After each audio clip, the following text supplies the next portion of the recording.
మిషన్కి ప్రిపేర్ అయ్యే విద్యార్థులకు గుమ్మడి స్టడీ సర్కిల్ నుంచి నమస్కారం. నేను మీ విద్యాసాగర్ గుమ్మడి. ఈ రోజున మనకి టాపిక్ ఏంటి అంటే సయ్యద్ వంశం.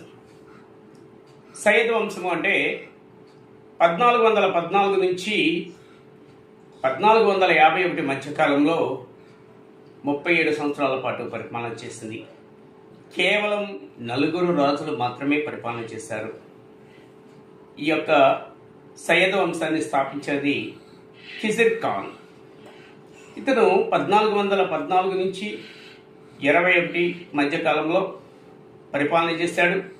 అంటే 7 సంవత్సరాలు మాత్రమే పరిపాలన చేయడం జరిగింది. ఇతని తర్వాత ఇతని కుమారుడు ముబారక్ షా 1421లో రాజ్యానికి రావడం, 34 వరకు పరిపాలన చేయడం జరిగింది. ఇతను 13 సంవత్సరాల పాటు పరిపాలన చేశాడు. తర్వాత 1434 నుంచి 45 మధ్య మహమ్మద్ షా 11 సంవత్సరాల పాటు పరిపాలన చేశాడు.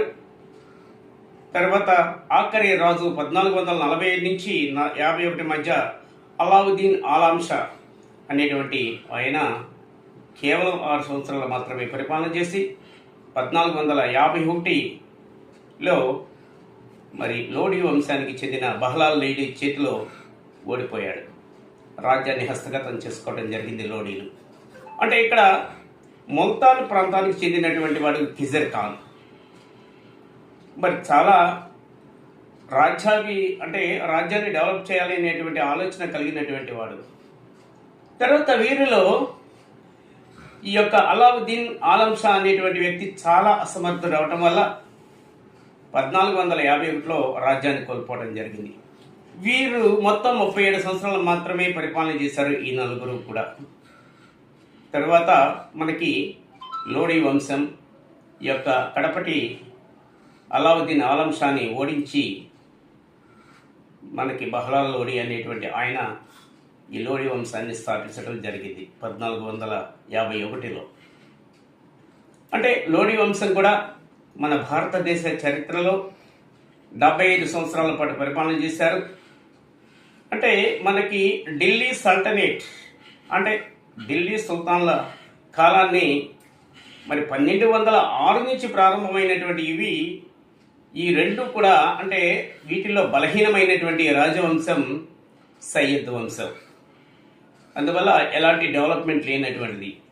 తర్వాత లోడీలు రాజ్యానికి వచ్చారు, బలమైన వారే, సైన్యం కూడా ఎక్కువగా ఉంది. మరి ఇక్కడ బహ్లాల్ లోడీ 1451 నుంచి రాజ్యానికి రావడం జరిగింది. ఈ బహ్లాల్ లోడీ 89 వరకు పరిపాలన చేశారు. 1489 వరకు అంటే 38 సంవత్సరాల పాటు ఢిల్లీ సామ్రాజ్యాన్ని పరిపాలన చేశాడు బహ్లాల్ లోడీ. రాజ్య విస్తరణ కావించాడు. మరి పక్క రాజ్యాల నుంచి దండెత్తి వచ్చిన వారిని అణచివేయటంలో చాకచక్యంగా వ్యవహరించినటువంటి వాడు. ఇతని తర్వాత ఇతని కుమారుడు సికందర్ లోడీ. ఈ సికందర్ లోడీ అనగానే అతను కొన్ని కన్స్ట్రక్షన్స్ కూడా అక్కడక్కడ చేయించడం జరిగింది. అందువల్ల 1489 నుంచి 1517 వరకు 28 సంవత్సరాల పాటు పరిపాలన చేశాడు. వ్యవసాయ రంగాన్ని బలోపేతం చేశాడు సికందర్ లోడీ.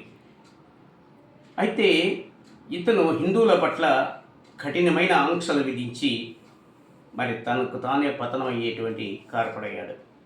ఇతని కుమారుడు ఇబ్రహీం లోడీ 1517లో రాజ్యానికి వచ్చాడు. 1517లో ఎప్పుడైతే రాజ్యానికి వచ్చాడో ఇతను సైన్యం కట్టుదిట్టమైనటువంటి సైన్యాన్ని ఉంది. మరి అప్పటికే ఢిల్లీ మీద మంగోళ్ళ దాడులు, అలాగే ఈ యొక్క ఆఫ్ఘనిస్తాన్ నుంచి దాడులు బిగినైనాయి. ఇలాంటి సమయంలో అప్పటికే ఈ రాజ్యాన్ని జయించాలి అనేటువంటి ఆలోచనతో బాబర్ అప్పటికే 4-5 సార్లు వచ్చి ఢిల్లీ మీద దాడి చేసి ఓడిపోయి పారిపోవడం జరిగింది.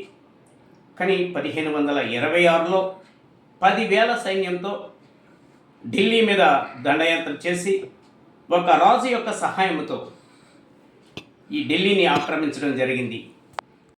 విషయం ఏమిటి అంటే 10,000 సైన్యం బాబర్ లక్ష సైన్యం ఇబ్రహీం లోడి.